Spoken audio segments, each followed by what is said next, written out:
Hi friends, இன்றைக்கி வீடியோவில் என்ன பார்க்க போகிறோன்னா சூட மீன். ஏற்கனவே ஒரு வீடியோ போட்டிருக்கேன். இது மாங்காய் போட்டு எப்படி பண்ணுறது அப்படின்னு பண்ணி காட்டுறேன். வாங்க பார்க்கலாம்.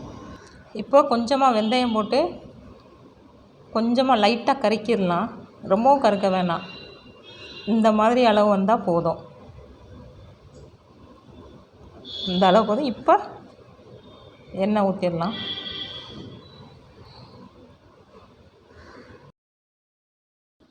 நான் இப்போ சின்ன வெங்காயம் தான் போட போகிறேன்.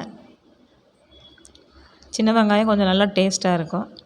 சின்ன வெங்காயம், பச்சை மிளகாய்,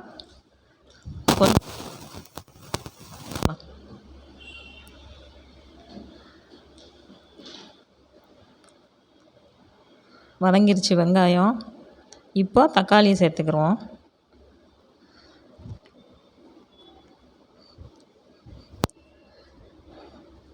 தக்காளி நல்லா வதங்கட்டும்.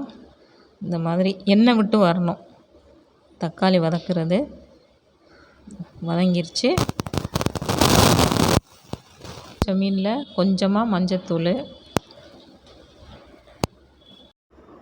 அடுத்து மல்லித்தூள் போட்டுக்கலாம். இது வீட்டில் அரைச்ச மல்லித்தூள், அது 2 ஸ்பூனு. மிளகாத்தூள், அடுத்து நம்ம வதக்கி வச்சோம் இல்லையா, தக்காளி, வெங்காயம், பச்சை மிளகாய், கருவேப்பிலை எல்லாம் போட்டு அதையும் இது கூட சேர்த்துருவோம். சேர்த்ததுக்கப்புறம் புளியை கரைச்சி ஊற்றிடலாம்.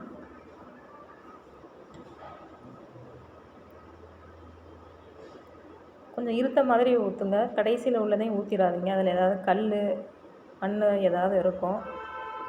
அதனால் அதை வச்சுட்டு ஊற்றுங்க.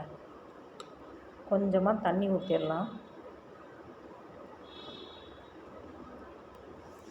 இந்த சூட மீனுக்கு மாங்காய் கடைசியில் போட்டு நம்ம பண்ணோம்.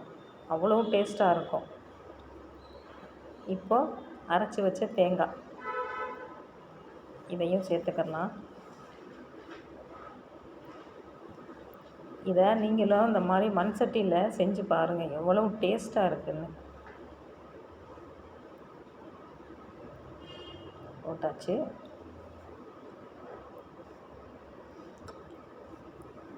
இப்போ அடுப்பில் வச்சாச்சு. கொதிக்கட்டும். கொதித்ததுக்கப்புறம் நம்ம உப்பு சேர்த்துக்கலாம்.